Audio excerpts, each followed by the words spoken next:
I stood at the gates of the mansion, hiding the bruise on my shoulder beneath an old shirt.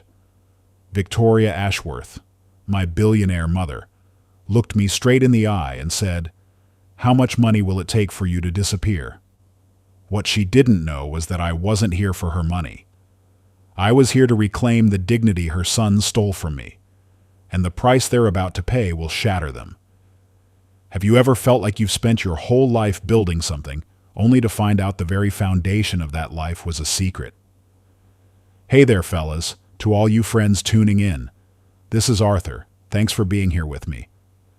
Whether you're listening from Florida, Texas, or anywhere in between, let me know by hitting that like button and dropping your city in the comments. It's good to know we're not alone on this journey. Tonight, I want to tell you a story. It's about the day I found my family, and nearly lost myself in the process. My old Ford F-150 rumbled down the long gravel driveway. On either side, ancient oak trees reached out their branches. They were probably meant to look welcoming, like open arms, but to me, they felt like they were trying to hold me back. With every turn of the tires, a dull ache in my shoulder throbbed, a little reminder of the conversation I'd had with my son that morning. He'd needed more money, just a little, and my no had earned me a hard shove against the wall. I'd chosen my old LL Bean flannel shirt carefully before I left. Not because it was cold, but because the thick fabric was good for hiding the dark, purplish bruise that was starting to bloom across my skin. My hands were clenched on the steering wheel, knuckles white. I'm not here for money. I must have repeated that to myself 100 times on the drive over. I'm not here for money. I just wanted to see them. After 50 years of searching, of wondering, of looking at my own reflection and seeing a stranger, I just wanted to know what the faces of the people who made me looked like. Was it too much to ask? To simply understand where you came from? That's all I wanted. A connection. A piece of the puzzle that was me. The massive iron gates of the Ashworth estate groaned open. A long, tired sigh. They were taller than any scaffolding I'd ever built on my biggest construction jobs. I parked my truck in a corner of the wide, circular drive where it looked like a stray dog in a palace courtyard, surrounded by gleaming, silent luxury cars. A butler in a starched, stiff uniform emerged from the house. He didn't look me in the eye. Instead, his gaze started a slow, deliberate inventory. It swept down from my face, past my shirt, to my worn work boots, paused for a moment on a faint grease stain on my Levi's, and then landed on the cuff of my sleeve. I flinched, pulling my hand back without thinking. Under that fabric was a small, round scar on my wrist, a memento from a time my son had been drinking and careless with a cigarette. The butler's expression wasn't one of open disgust. It was something colder, something worse. It was a quiet, clinical assessment. A confirmation of a fact he already knew. I did not belong here. That feeling of being invisible, of being obsolete, a feeling I'd grown used to at my own home, had followed me here. He said nothing.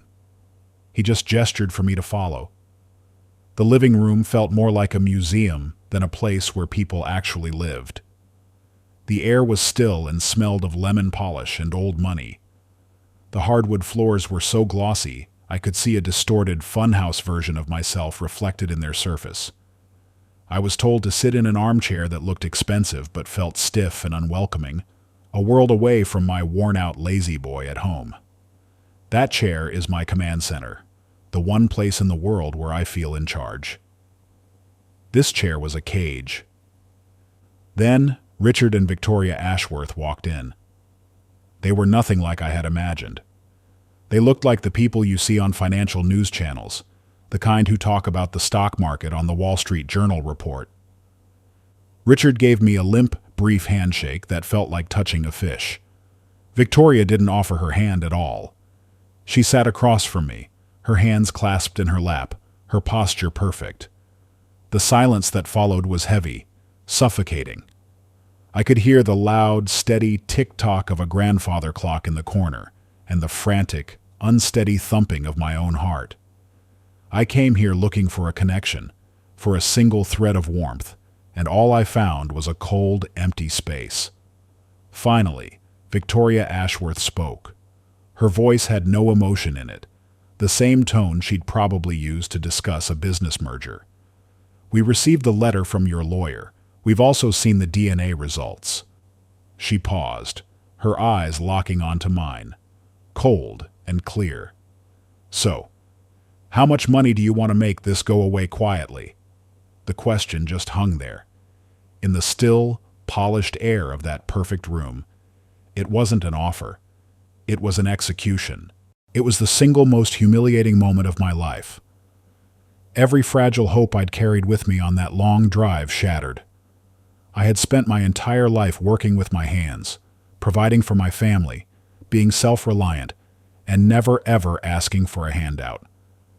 And now, the woman who gave birth to me, the mother I had dreamed of my whole life, assumed my entire existence could be bought and paid for with a check. The ache in my shoulder was suddenly gone, replaced by a deeper, colder ache that squeezed my chest. It was a strange and terrible symmetry. My own son had assaulted my body, and now my own mother was assaulting my very soul. Just as I was about to push myself up from that horrible chair and walk out, the living room doors swung open. "Dad?" It was Sarah, my daughter. She was standing in the doorway, dressed in a simple but elegant outfit that somehow made her look like the star she was. She must have flown in from New York without telling me. Her eyes darted from the tense faces of the Ashworths, then settled on me. Sarah always had a way of seeing things. She knew instantly that something was terribly wrong. "Dad, what's wrong with your walk? Is your knee acting up again?" she asked. An innocent question, but it felt like a knife twisting in my gut. A few months ago, my son had kicked my knee during an argument. It hadn't been the same since. I just shook my head, but I knew she wouldn't let it go. Her arrival changed everything. The board was no longer set for just one player. Sarah didn't sit down. She stood there, a guardian at the gate. "Mr. and Mrs. Ashworth, I'm Sarah Williams, Arthur's daughter." Her voice was clear and strong. "I happened to overhear your last question. It seems there's been a misunderstanding." Victoria bristled. "This is a private family matter. You don't understand." Sarah let out a short, cold laugh I rarely heard. "Oh, I understand perfectly. My father isn't here for your money. But maybe you should know about something called the Bloodline Protection Clause in the Ashworth Family Trust. Your great-grandfather was a very thorough man. It stipulates that any direct descendant, acknowledged or not, is entitled to a share of the principal estate." Richard Ashworth scowled. "What nonsense are you talking about?" Sarah smiled. "The last valuation puts the number at $600 million. My father is entitled to that. And believe me," she said, her voice as sharp and clean as glass, "I have the best lawyers in New York to make sure he gets it." Sarah drove. She didn't ask any more questions on the way back, and I was grateful for the silence. Her luxury car glided along the smooth asphalt, leaving the world of perfectly manicured lawns and pristine white fences behind us. The number, $600 million, it didn't exist in my head. It was an abstract, impossible figure from another planet. The only thing that felt real was Victoria Ashworth's voice, playing on a broken loop inside my skull. "How much money do you want? How much money do you want?" The closer we got to my neighborhood, the more the world outside the window began to look like my own again. The houses got smaller, the lawns were a little rougher around the edges, and more than a few pickup trucks were parked on the grass. This was my world, a world I had spent a lifetime building with my own two hands, a world of honest work and paid-off mortgages. But as Sarah's car pulled up in front of my small, familiar house, for the first time in my life, it didn't feel like a sanctuary. It felt like a trap. The moment I opened the front door, the smell hit me, the sour, stale stench of cheap beer and old cigarette smoke. A text from my neighbor had warned me, but seeing it was something else entirely. The sight of it made my chest tighten. An armchair was kicked onto its side, Magazines were scattered across the floor, and a handful of empty beer cans lay like fallen soldiers on the worn rug.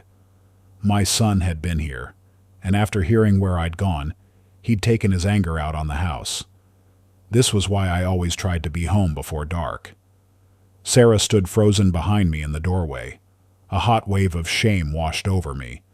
The deep, burning shame of a father who couldn't control his own house, let alone his own son. I stumbled inside, my first instinct to right the overturned chair, as if that one small act could somehow hide the wreckage of my life. "It's okay, honey," I said, my voice hoarse and unfamiliar to my own ears. "It's just, he left it a little messy, that's all." Sarah helped me with a quick, superficial cleanup, but the heavy silence between us was worse than the mess itself. After she left, promising to call later, I was truly alone with my reality. I walked into the kitchen, hoping to find something, anything to eat. This room used to be the warmest place in the house. It was where my wife, Martha, would stand for hours, humming to herself, turning simple ingredients into something magical. Now it just felt cold. I pulled open the refrigerator door. The little light flickered on to reveal an almost empty space. A half-empty carton of milk, 3 eggs, and a single, lonely onion. On the kitchen counter, a pile of mail was waiting for me. Bills, mostly. My eyes landed on the one from the electric company. Stamped across the top in bright red ink were the words, "Final disconnection notice." "Gold digger," I said the words out loud to the empty room. A dry, humorless laugh escaped my lips. A gold digger doesn't worry about his lights getting shut off at the end of the month. A gold digger has more in his refrigerator than a few eggs and an onion. The sheer, brutal irony of it was enough to make me want to scream. To escape the suffocating quiet of the house, I went out to the garage, my little workshop. This place was my sanctuary, my kingdom. The familiar smell of pine shavings and machine oil had always been able to calm me down, to center me. But today, a thin layer of gray dust covered everything. My table saw, my chisels, the craftsman tool set I was so proud of. They all sat silent, untouched. In the corner, covered by a drop cloth, was a rocking horse I'd started for my granddaughter. It was half finished. I hadn't touched it in months. My energy, my focus, my joy. It had all been leached away by the daily confrontations, by the constant low-level fear. An abuser doesn't just take your money. He steals the things you love. He turns your passions into burdens. I went into the bathroom and took off my shirt, facing the mirror. The harsh, unforgiving fluorescent light above the sink highlighted the dark, ugly bruise on my shoulder. It was bigger than I thought. But that wasn't all. I saw the faint, pale circle of the scar on my wrist, the faded white line of a scratch on my forearm. I pressed gently on my side, and a sharp pain reminded me of the cracked rib I'd set myself after a fall down the stairs last month. This was my body's secret map of pain, the evidence I was always so careful to hide. Victoria Ashworth saw a poor old man looking for a payday. My son saw a walking ATM. But when I looked in the mirror, past the bruises and the scars, I saw a survivor. And the first thought that entered my mind about the $600 million wasn't about a new truck or a fancy vacation. It was about seeing a good doctor, a real specialist, who could finally fix this damn shoulder for good. Exhausted, I sat on the edge of my bed. My eyes fell on the small photograph tucked into the corner of the mirror's frame. It was Martha. My Martha. She was smiling, a brilliant, radiant smile from the day we bought this house. We'd had so many plans. A workshop for me, a rose garden for her. We made a promise to grow old here together, in peace. I had failed. I had broken that promise. I had let our home, our legacy, become a prison. The sting of betrayal from the Ashworths was sharp, but the shame of failing to protect what Martha and I had built together was a deeper wound. I picked up the photo, my thumb gently tracing the outline of her smiling face. "I'm sorry, Martha," I whispered to the empty, silent room. "I'm so sorry." I remained on the edge of the bed, the small, worn photograph of Martha still in my hands. Her smile hadn't changed in 30 years, but the man in the wedding photo hanging on the wall, the one standing proudly next to her, was a stranger to me now. My mind drifted back to a quiet, sterile room that smelled of antiseptic, to the promise I'd whispered to her just before she left me. "I'll take care of the kids," I had said, my hand holding hers. "I won't let them be alone." Back then, I thought that promise meant providing, protecting, shielding them from the hard edges of the world. I thought love meant always saying yes, always being the safety net. I didn't know, I couldn't have known, that sometimes the most loving thing you can do is to let someone fall. I see that now. I see that my blind protection wasn't a shield. It was the very thing that kept him weak, that allowed this poison to grow.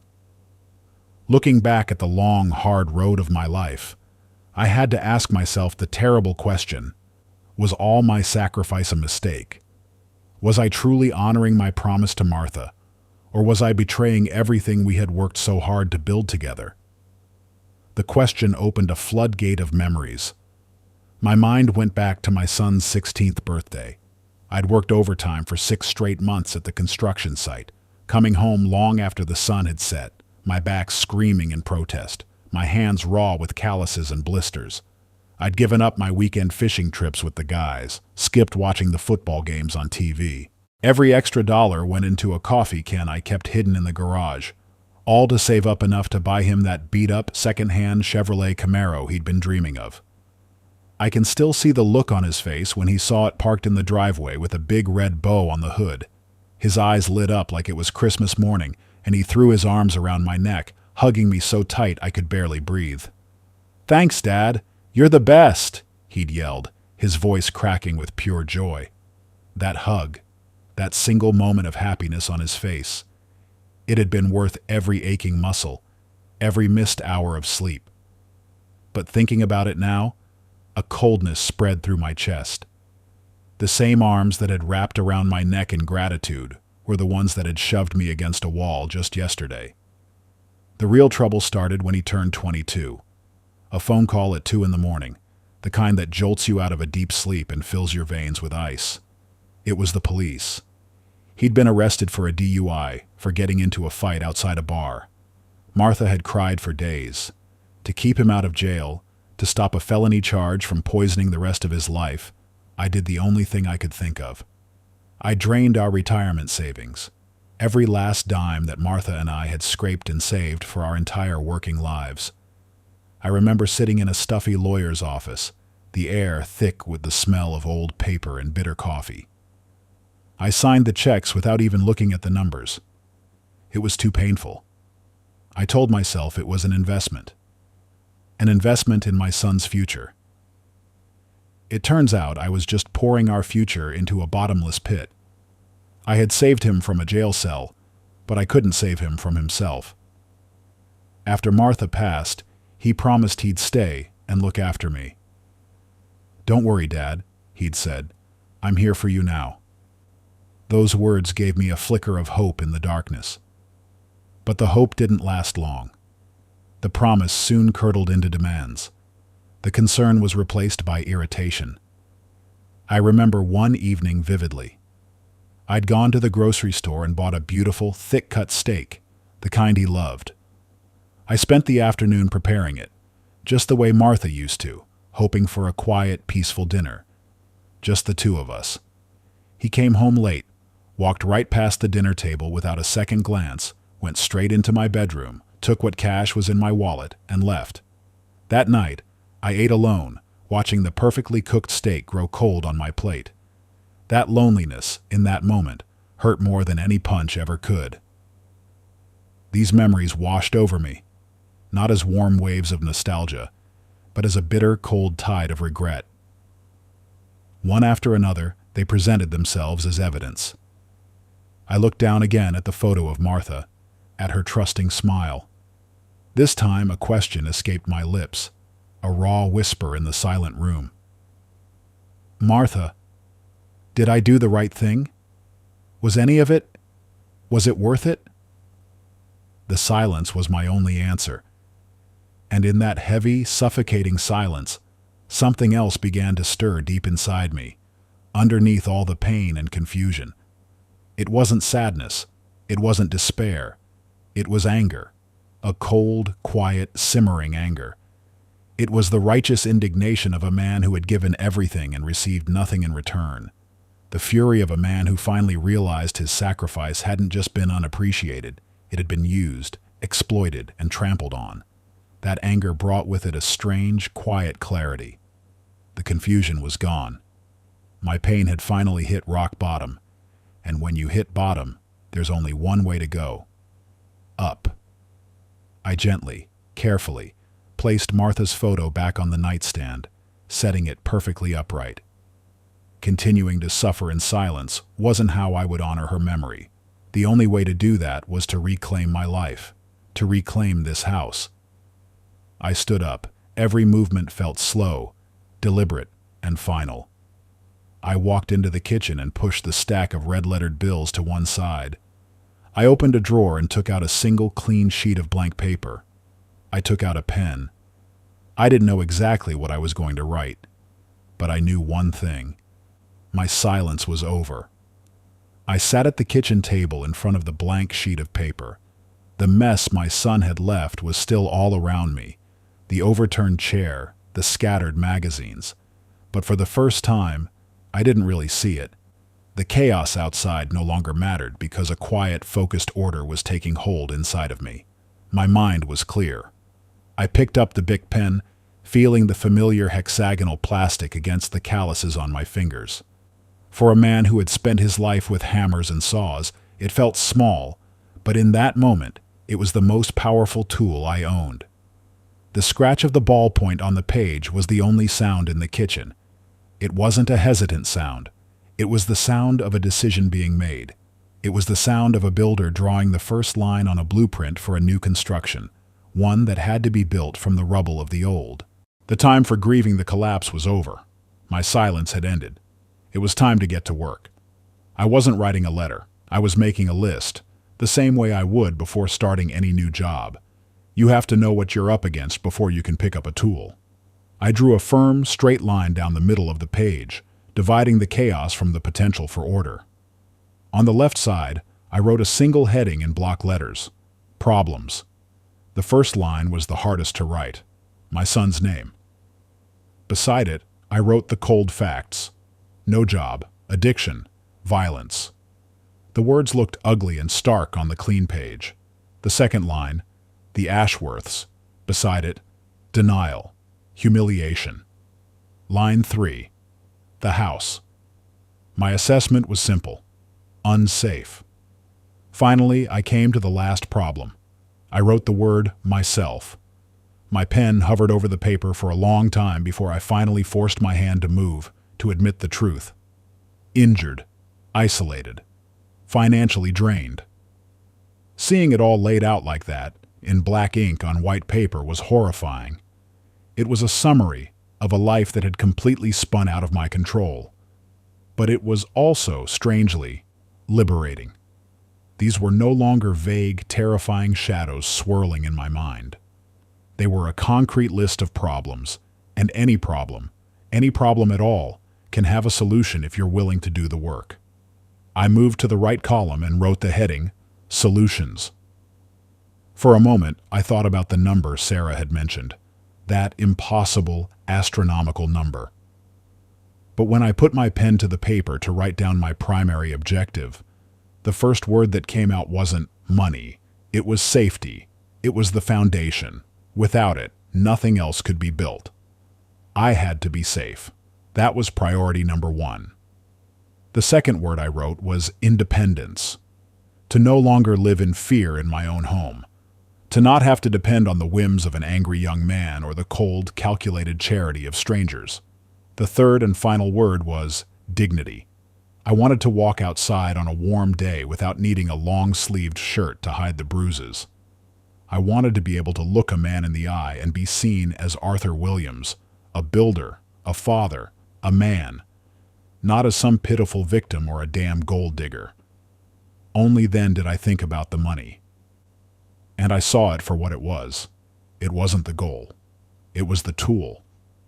It wasn't the house I was trying to build. It was the full, contractor's grade DeWalt power tool kit that would allow me to do the job right. Looking at my list, at the scope of the project, I knew I couldn't do it alone. My entire life, I'd believed in self-reliance, that a man solves his own problems.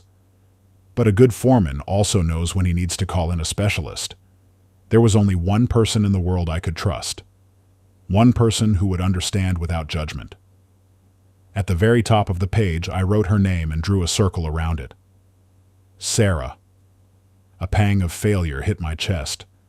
To have to admit all of this, to show this blueprint of my broken life to my most successful child, was one of the hardest things I'd ever have to do. It was an admission of my own powerlessness.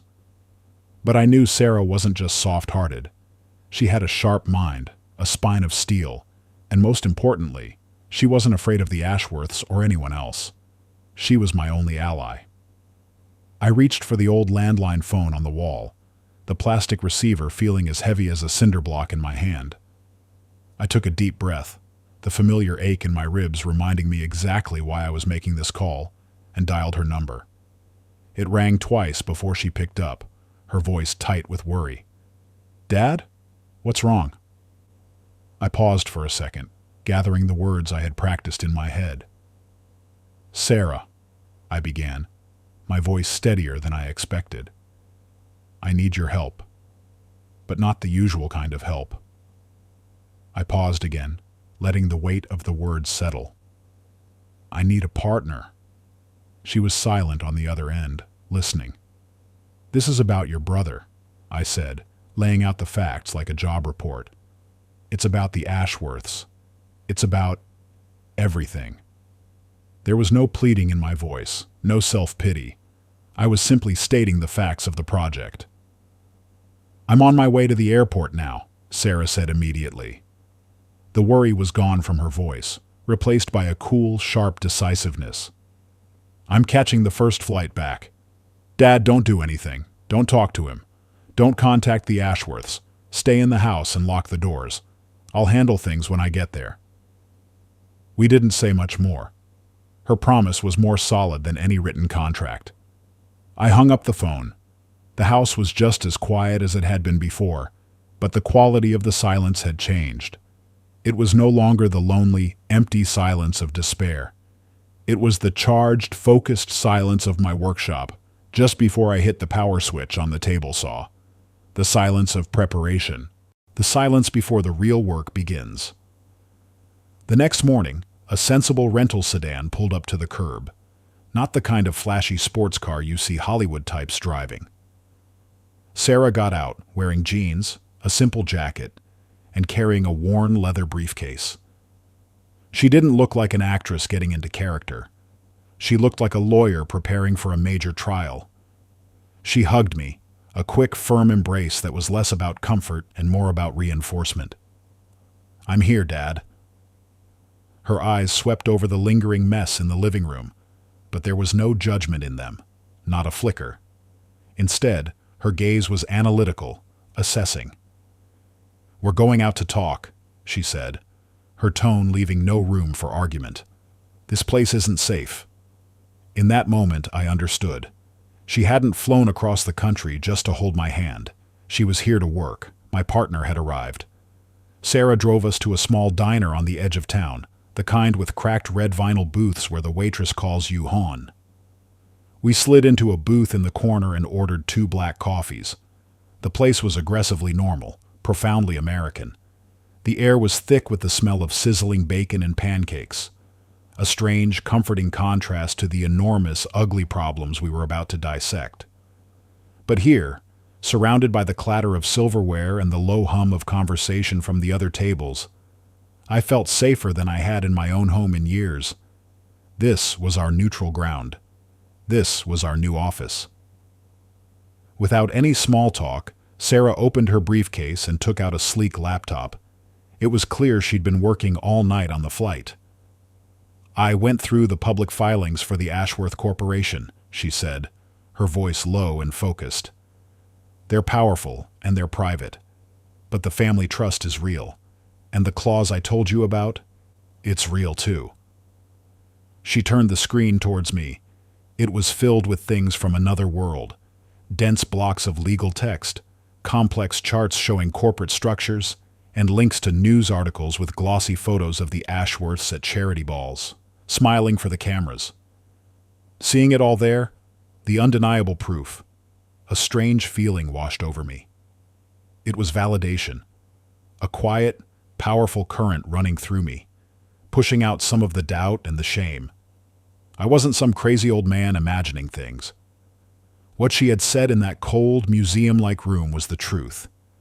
And that truth felt like the first ray of sunlight after a long, dark night.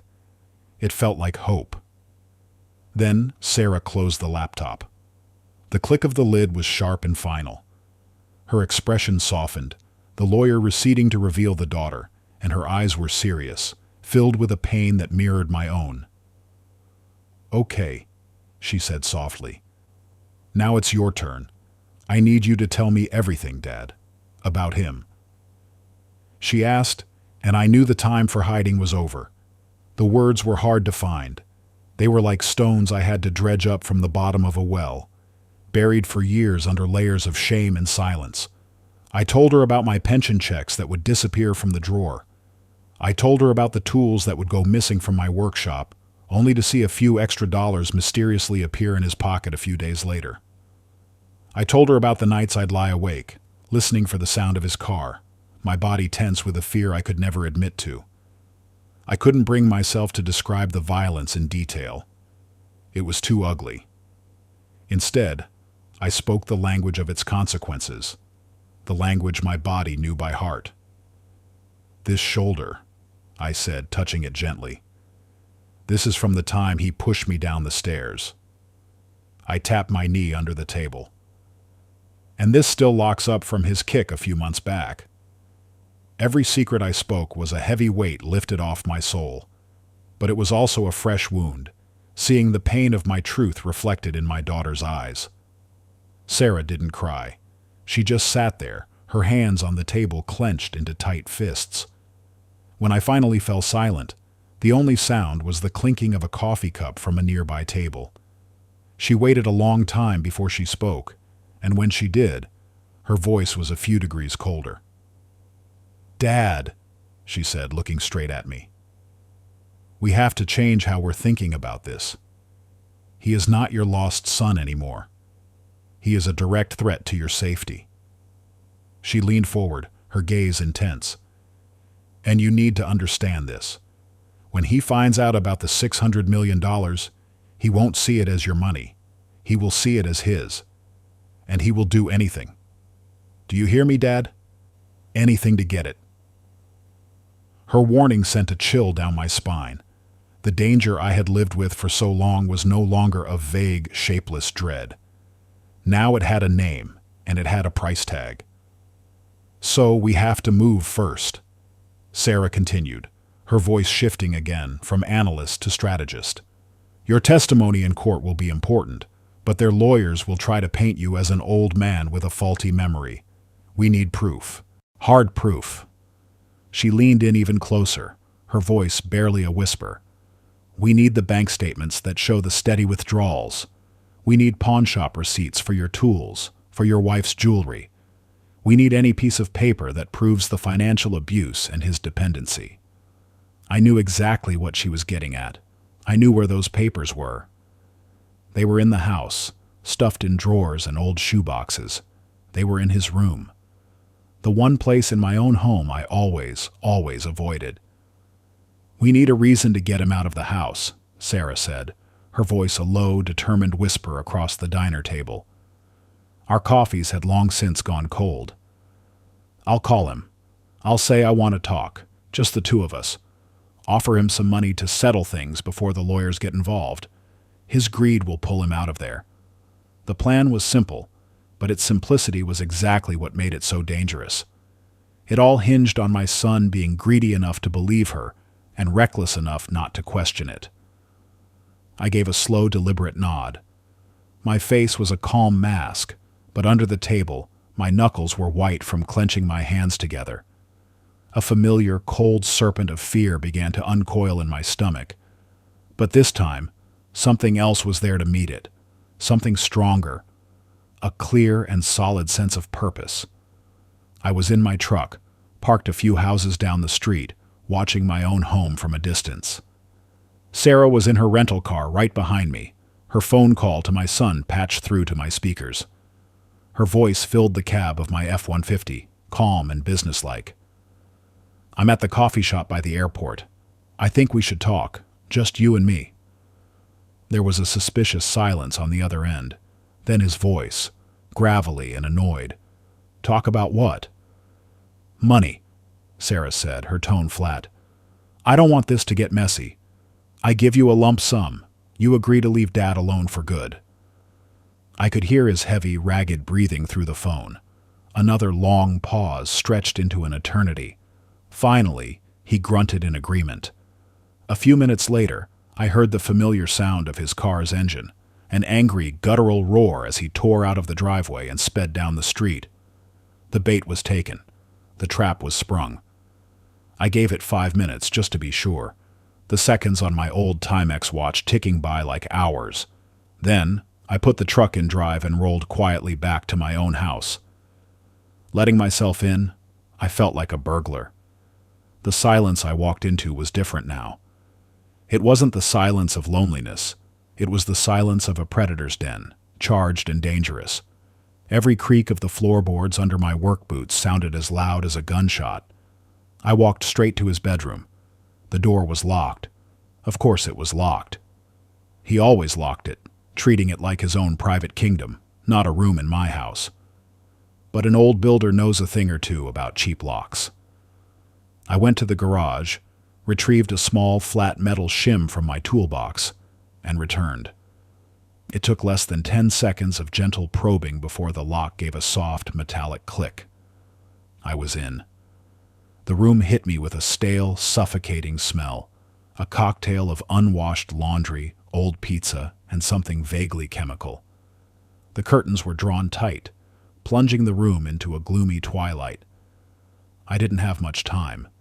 Sarah had said she'd try to keep him for an hour, but I knew his temper. I started searching, using the systematic approach of a man who knows how to break a job down into stages. I checked under the bed, finding nothing but dust and old magazines. I went through the closet, my hands sifting through piles of dirty clothes. My heart was a frantic drum against my ribs.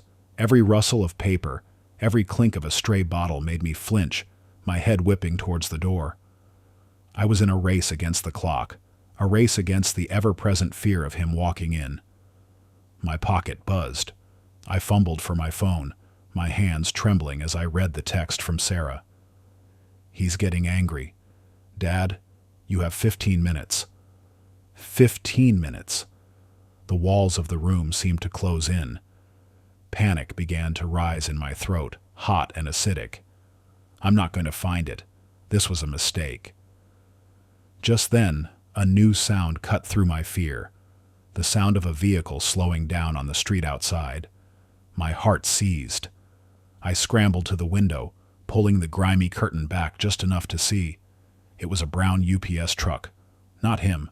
A wave of relief so intense it made me dizzy washed over me, leaving me leaning against the wall, the back of my shirt soaked in a cold sweat. But the shock, the pure, undiluted shot of adrenaline, did something else. It burned away the panic, leaving behind a sharp, cold focus. I had to think like him. Where would someone like him hide things that mattered? Not somewhere obvious. Somewhere meaningless. Somewhere he thought no one would ever bother to look.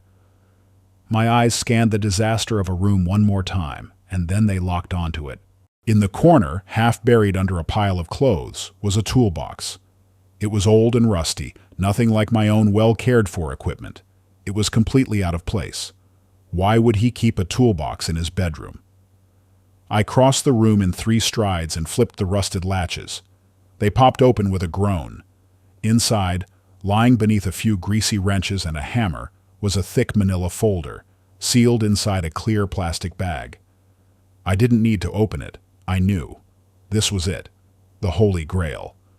My hands moved with a speed I didn't know they had. I snatched the bundle of documents, shoved it deep inside my jacket, and got out of that room, closing the door softly behind me. I drove away from my street with my heart still hammering against my ribs like a trapped bird. I didn't dare look in the rearview mirror. The manila folder tucked inside my jacket felt immensely heavy, not from the weight of the paper, but from the weight of the truth it contained. I met Sarah back at our diner. She was already in the corner booth, a fresh cup of coffee waiting for me. She looked up as I walked in, her eyes wide with a question she didn't need to ask. I said nothing, just slid into the booth across from her and placed the folder on the table between us. Its battered yellowed cover seemed to contain the entirety of my last few miserable years. Sarah took a long, slow breath, like a diver preparing to plunge into dark, deep water. Then, she opened it. It was worse than we had imagined. The bank statements were there, just as we'd expected. Sarah laid them out, and we could see the pattern immediately. A large cash withdrawal made on the same day my pension check was deposited, every single month, like clockwork. The pawn slips were there too. I recognized the items listed on the flimsy paper. The antique watch Martha had given me for our 20th wedding anniversary. My own father's old coin collection. Each slip of paper was a piece of my history, a tangible memory, sold for a handful of crumpled bills. But there was something else, something we hadn't counted on. A small, spiral-bound notebook. Inside, in my son's cramped, meticulous handwriting, was a ledger. He had carefully recorded every dollar he'd taken from me. And next to each entry, he'd written the words, loan, or advance. It was a sickening, twisted kind of accounting, the work of a man so deep in his own lies that he'd created an entire fantasy of legitimacy to justify his cruelty. Sarah turned the pages, her face a mask of controlled fury. She began arranging the documents on the table, creating a terrible collage of neglect. "Look here, Dad," she said, her voice dangerously quiet. She pointed to a series of numbers. "Here are the overdue notices, the electricity, the water, the mortgage, all a month behind. And on the exact same days, here are the cash withdrawals from your account." She then placed a pawn slip next to an unpaid medical bill from my doctor. "He pawned Mom's wedding band for $200, she said, her voice barely a whisper. "And this bill, for your arthritis medication, is for $150. It was never paid." Looking at it all, laid out so clearly, the anger inside me wasn't a hot, blinding rage. It was a bone-deep coldness. This was the math of my suffering, my pain, my deprivation, my quiet shame. All of it had been quantified, printed in black and red ink, and valued in dollars and cents. But the document that made the air leave my lungs was at the very bottom of the pile. It was a few sheets of cheap printer paper, stapled together, a draft of a letter. As I scanned the words, a cold dread washed over me. It was a letter from my son, addressed to Richard Ashworth, and it had been sent months ago, long before I had ever worked up the courage to contact them myself. In it, my son introduced himself as the manager of my affairs. He hinted vaguely at an old man's unfortunate mental decline and offered to arrange a discreet financial settlement to ensure my story, as he put it, remained a private family matter. He hadn't just been abusing me. He had been trying to sell me out. He had attempted to auction off my pain to the very people who had abandoned me at birth. The betrayal was so absolute, so complete, that for a moment I couldn't breathe. Sarah finished reading the letter and leaned back hard against the vinyl booth. Her eyes, however, were shining with a frightening, brilliant light. "Oh my God," she whispered, more to herself than to me. This is it. This is everything. I looked at her, my mind still reeling, not fully understanding. "Don't you see, Dad?" she said, a new, sharp excitement in her voice. "This changes the entire game. This isn't just a sad story about elder abuse anymore. This is proof of premeditated, attempted blackmail. He wasn't just reacting to you finding the Ashworths. He was planning this all along. This letter connects him directly to them. This is our lever, Dad. A giant, giant lever." This letter was the Holy Grail. It was the undeniable proof, not just of his greed, but of a calculated, cruel, and cunning mind. I looked down at the constellation of evidence spread across the cheap diner table. And in that moment, the shame that had been my constant companion for years, the heavy cloak I wore every single day, simply evaporated. The person who should be ashamed was not me. I finally understood that power doesn't come from a big house or a fat bank account. Power comes from the truth, and right now, the truth was sitting on our table. For the first time in what felt like a lifetime, I felt solid ground beneath my feet. I was no longer a victim trying to survive. I was a man holding the evidence in his hands. I looked up and met Sarah's gaze. She saw the change in me. She gave me a slow, almost imperceptible nod of understanding. An alliance, sealed in a cheap diner over cold coffee and a terrible truth. "What's our next move, Sarah?" I asked, and I was surprised to hear that my own voice was perfectly, completely steady. Back in the diner, Sarah carefully slid each document back into the battered manila folder, her movements precise and methodical. "Dad," she said, her voice serious, all traces of the excited strategist from a moment ago gone. "I'm an actress. I know how to play to the media, how to shape a narrative to create public pressure. But we're not just telling a story anymore. We're going up against an empire, a family with a whole team of corporate lawyers on retainer." She looked me right in the eye. "We need someone who doesn't just understand inheritance law. We need a shark. Someone who won't flinch when they hear the name Ashworth." I understood. All my life, I'd believed in doing things myself, in the power of my own two hands. But I also knew that a smart builder never uses a hammer when he needs a wrench. This was a job that required a specialized tool. "Do you know someone?" I asked. Sarah gave a firm nod. "I do, and she's the best there is." The law office of Evelyn Reed wasn't in some gleaming glass skyscraper. It was in an old, stately brownstone building, the kind with history etched into its brick facade, projecting a sense of quiet, unshakable power. Inside, everything was dark oak and rich, worn leather. It smelled of lemon oil, old books, and success. I felt out of place in my work clothes, a stray dog in a palace for the second time in a week. But Ms. Reed, a woman in her late 50s with her hair in a neat, tight bun and eyes that seemed to see right through you, didn't treat me that way. She came around her large desk and, ignoring Sarah for a moment, extended her hand to me first. It was a firm, no-nonsense handshake. "Mr. Williams, thank you for coming." She greeted me not as a celebrity's father, but as the client, as the man whose story mattered. That small gesture of respect meant more to me than she could ever know. We sat around a polished mahogany conference table that was so glossy I could see my own worried reflection in it. Sarah laid out the story first, her voice concise and clinical, stripped of all personal emotion. She presented the facts like a report. Then, it was my turn. I didn't say a word. I just took the battered, yellowed folder and slid it across that perfect, expensive surface. It was a surreal moment. The crumpled pawn slips, the stained bank statements, the physical proof of my misery and shame, now resting on a table that was probably worth more than my truck. Ms. Reed put on a pair of reading glasses and began to go through the contents, one page at a time. She was silent, her face unreadable. The only sound in that grand office was the soft rustle of paper. Each turn of a page, a new chapter in my private hell. She spent a long time on the notebook, her eyes scanning my son's twisted accounting. She read the blackmail letter twice. Finally, she took off her glasses and placed them carefully on the table. She didn't look at Sarah. She looked directly at me.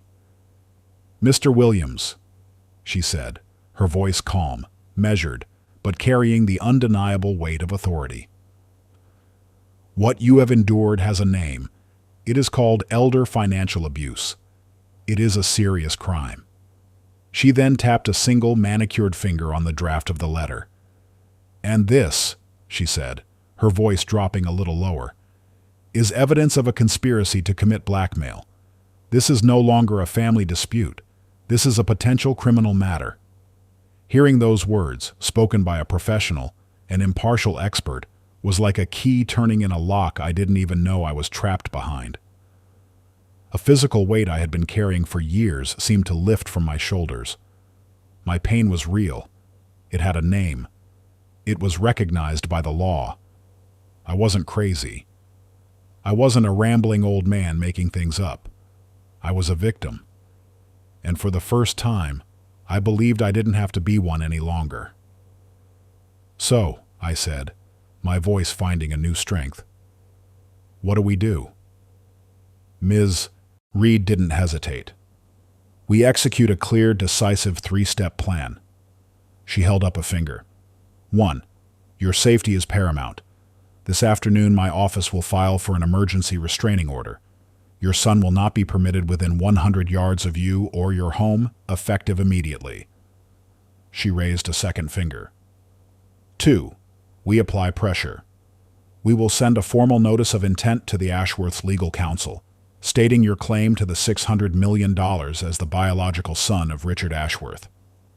Attached to that notice will be a certified copy of this blackmail letter. We will put them in a position where denial and stonewalling are impossible. Then, the third finger. And 3. We reclaim control. Tomorrow morning, I will personally accompany you to your bank. We are closing your old account and opening a new one, to which you, and only you, have access. Your pension will be redirected there, starting with the next payment cycle. Safety, pressure, control. The plan was so clear, so powerful. It was like a detailed blueprint for the reconstruction of my life. For the first time in so long, I could see a path forward, a solid road through what had been a fog of fear and despair. I was no longer a lone man trying to survive from one day to the next. I was a client.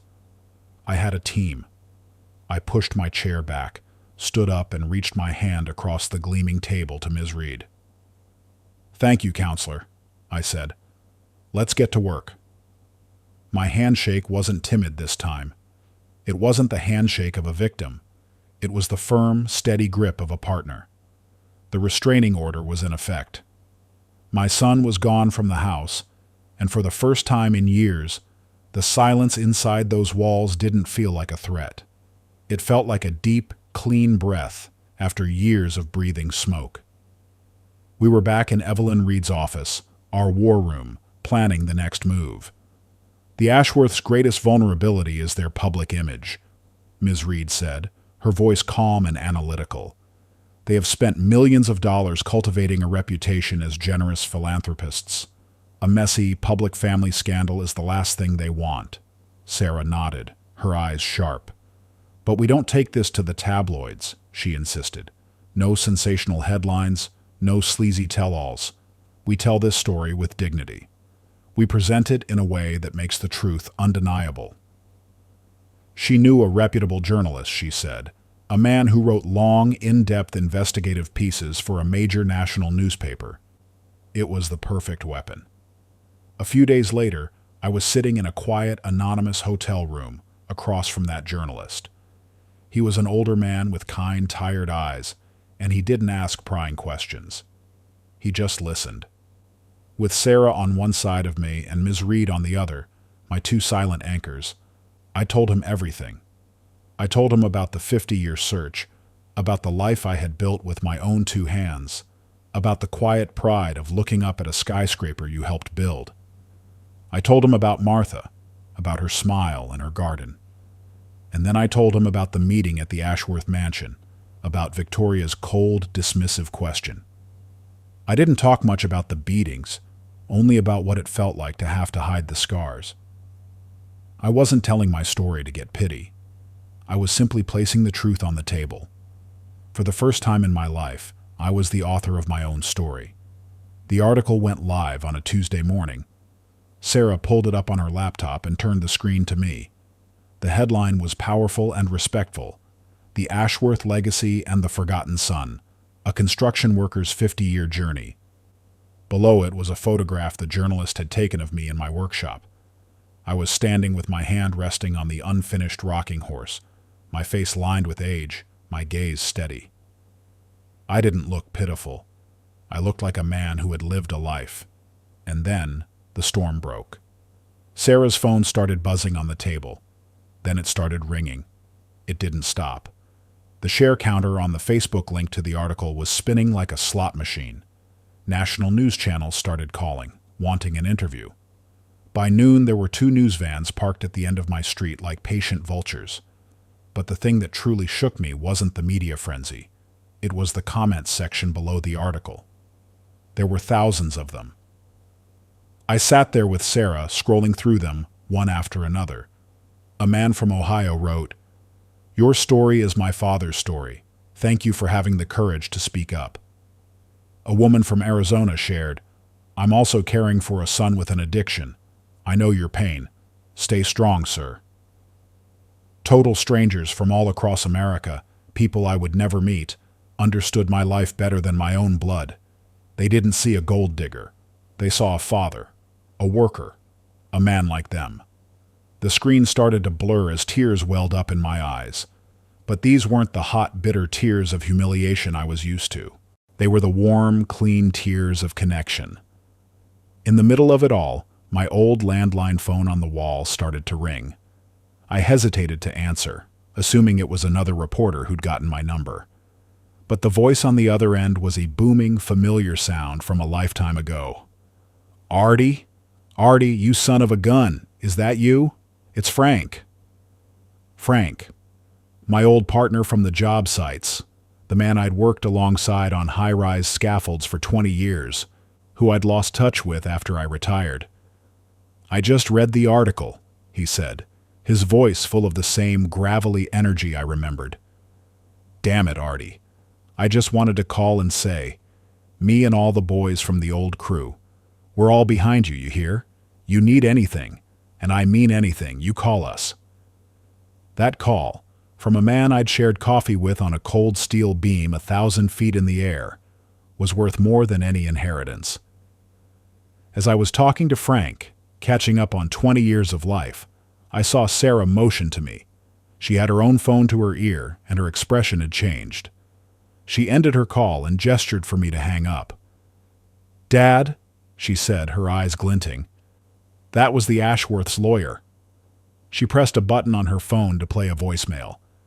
The man's voice, the same one that had been so arrogant and dismissive before, was now laced with an unmistakable strain. "Ms. Williams, Ms. Reed," the voice said. I believe it would be beneficial for all parties if we were to schedule a meeting to discuss this matter. My clients are keen to find a private resolution." The voicemail ended. Sarah looked at me, and a slow, triumphant smile spread across her face. She gave me a wink. The pressure was working. The impenetrable wall of the Ashworth Empire had just shown its first crack. The Ashworths agreed to a meeting, but they insisted it take place at their mansion, not at our lawyer's office. Ms. Reed warned us before we left. "It's a classic intimidation tactic," she said. "They want you on their ground, where they feel in control, where you're the visitor and they are the hosts." She paused, then gave a thin, confident smile. "Let's go. The board has changed since your last visit." And she was right. As the 3 of us, me, Sarah, and Ms. Reed, walked back into that cold, museum-like living room, I felt no fear. The last time I had walked this polished floor, I was a supplicant, a ghost from the past begging to be seen. This time, I walked in with my daughter and my counsel. I wasn't a man looking for answers. I was the opposing party in a negotiation. Richard Ashworth greeted us. Victoria sat beside him, silent and severe as a marble statue, her hands clasped in her lap. Richard's open contempt from our first meeting was gone. It had been replaced by something far worse, a condescending, syrupy pity. "Arthur," he began, his voice soft, as if speaking to a child. "We understand this must be a terribly stressful situation for you. At your age, memories can sometimes become jumbled. It's possible you aren't recalling things with perfect clarity." His eyes then slid over to Sarah. "And we also understand how an ambitious daughter can influence her father, perhaps with the best of intentions, putting ideas in his head." The attack was as brilliant as it was cruel. With a few soft-spoken words, he had tried to poison everything. He was attacking my mind, my competence, leaning on the oldest stereotype about a man my age. And he was trying to drive a wedge between me and Sarah, painting her as a greedy manipulator and me as her senile puppet. It was a dagger wrapped in velvet. Then came the offer. They would not, he explained, be acknowledging my inheritance claim. That was out of the question. Instead, they wanted to offer me a comprehensive health and wellness solution. They had already looked into it. They would arrange for me to move into the finest luxury retirement community in the state. It came with 24/7 nursing and medical care. They would also provide a generous monthly allowance for personal expenses, which of course would be managed on my behalf by a third-party financial planner. The offer was the single greatest insult I had ever received. This wasn't a settlement. It was an erasure. They didn't see me as a son. They saw me as a problem to be disposed of, an embarrassment to be swept under the rug.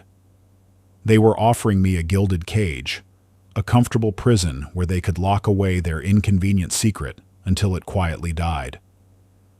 They wanted to strip me of the one thing I had left, my freedom. Sarah and Ms. Reed both tensed, ready to launch a verbal counterassault, but I gently raised my hand, a small gesture to stop them. I looked directly into Richard Ashworth's eyes, and I felt no intimidation, no fear, only a cold, quiet clarity. "My memory is just fine, Mr. Ashworth," I said, and I was pleased to hear that my voice didn't shake. "I remember every nail I've ever hammered and every wall I've ever built. I remember the promise I made to my wife on her deathbed. And I remember with perfect clarity what it feels like to have my own mother ask me how much money I want to disappear." I let that hang in the air for a moment. "I don't need your nursing home," I finished. "I have a home. I just need it to be safe." A heavy, absolute silence fell over the room. Their psychological attack had shattered against a wall they hadn't expected. We left the mansion with nothing resolved. The negotiation was a failure. As we were driving back, my phone buzzed with a call from an unknown number. I hesitated, then answered it. "Hello?" First, there was a dead, chilling silence on the other end. Then, a voice I knew better than my own. It was my son. But the usual drunken, angry slur was gone. His voice was calm, and that was the most terrifying thing about it. "Old man," he said, "you think a piece of paper from a judge can stop me? You're playing with my money. My money. You and your bitch of a sister are going to regret this. I'm coming for you." It was a direct threat, with no attempt at concealment. He was no longer a big kid throwing a tantrum. He was a monster. I hung up the phone, my hand trembling uncontrollably. The deep, primal fear I had lived with for years came rushing back, a cold tide that threatened to drown me. Sarah saw the color drain from my face. "Dad, what is it? What's wrong?" I couldn't answer. I just stared at my own shaking hand. I watched the tremors, the physical proof of my fear. And then, slowly, deliberately, I closed my fingers, forcing the trembling hand into a tight, white-knuckled fist. Yes, the fear was there. It was real. But it was different now. It was no longer the lonely, helpless fear of a victim. It was alloyed with the cold anger of a man holding the truth. It was backed by the support of thousands of strangers and old friends. And it was now tempered by a new fierce resolve to protect the brave young woman sitting beside me.